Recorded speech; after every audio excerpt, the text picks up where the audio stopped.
Look, Dad, I know you've had a lot to cope with, but the holiday village is opening soon and we're seriously behind schedule.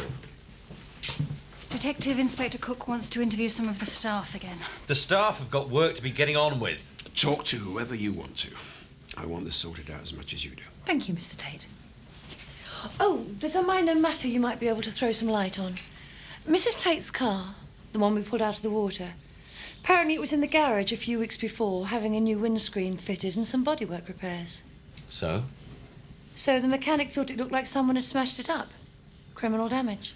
It's an internal matter. It's been sorted.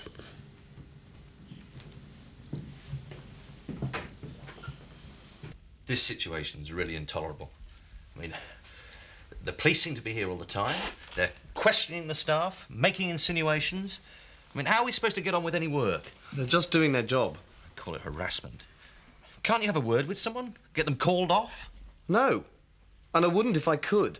It might make people think we had something to hide. I just don't understand it. Surely it's obvious that Kim's death was an accident. That is for the police to decide.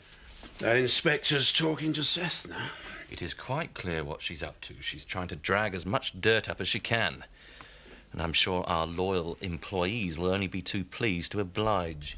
Frankly, I think you've got more important things to worry about. But the Inland Revenue and the hijack case aren't just going to fade away.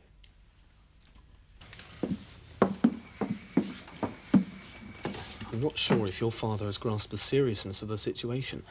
He's been very withdrawn since Kim's body was found. It's obviously upset him a lot. Well, call me on my mobile if there are any new developments. Bye. Thanks. Just leave Dad to me. It's the post-mortem today. Yes. Whatever I thought about Kim, I can't bear to think of her lying on a slab. Some pathologist to cut up and discuss. Come on, Dad. You've got to stop thinking about it. You're letting it all get on top of you. Maybe you should go away. I've got nowhere to go. Zoe's right. You need a break. A chance to clear your mind.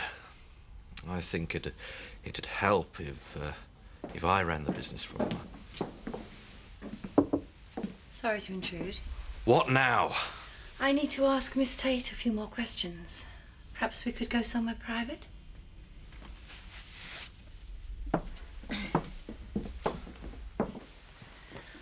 I'd like you to tell me what you can remember of the evening of the 5th of February.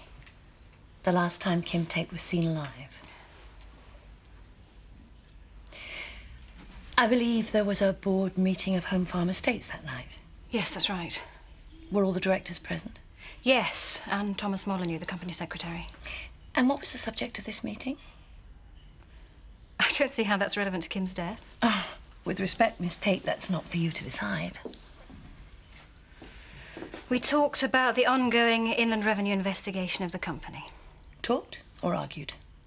Well, board meetings are usually a mixture of both.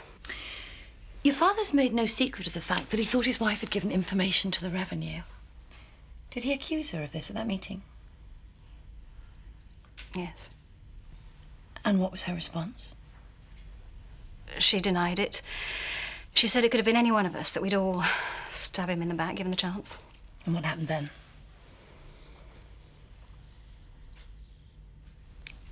Miss Tate? Dad and Kim wouldn't stop arguing, so Chris and I decided to abandon the meeting and leave them to it, and I went to the Woolpack with Sophie, James's nanny. And Chris? Well, he went home to his son, Joseph. So, Kim and your father were left alone here to fight it out.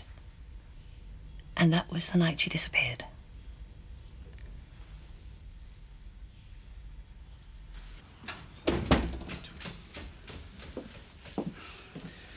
What did she ask you about? Board meeting mostly, and the row afterwards. She knew about that. I told her. I didn't see any point in lying. You did what? Zoe's right. There are plenty of people who would testify that me and Kim were at loggerheads. We try to pretend any different. Think we've got something to hide. I wish you'd both let me handle this. Wouldn't make any difference, Chris. It's all closing in on me. And there's nothing anyone can do about it. Yeah, well, I'm sorry if it's inconvenient for you, but Miss Tate's had a death in the family, and we've had to rearrange a lot of her appointments. So, can I get back to you? Can I fix a new time?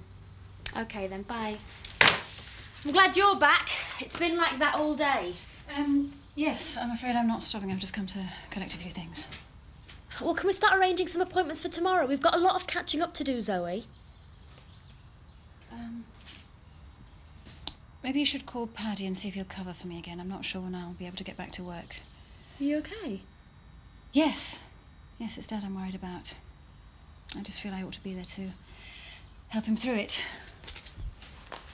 You say nothing. If anyone approaches you, you tell me. I'll have them ejected for trespassing. OK, Chris. The press are sniffing round again. Oh, well, I suppose we could have expected that. Look, Chris, I've decided to move back in again. I'm putting a locum in at work. That's really not necessary. I can handle things. Yeah, but it doesn't stop me worrying about Dad. He needs looking after. Yes?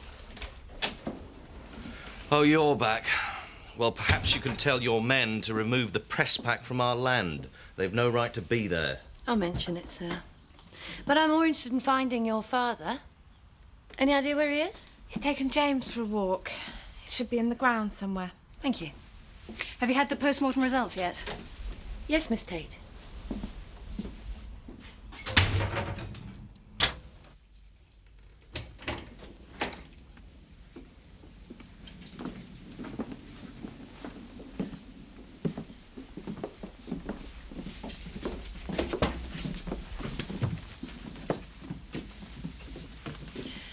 I think you'd better take the baby.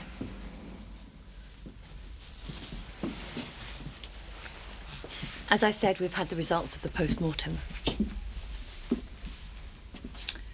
Frank Tate, I'm arresting you on suspicion of the murder of Kim Tate. What? You do not have to say anything, but it may harm your defence if you do not mention when questioned something which you later rely on in court.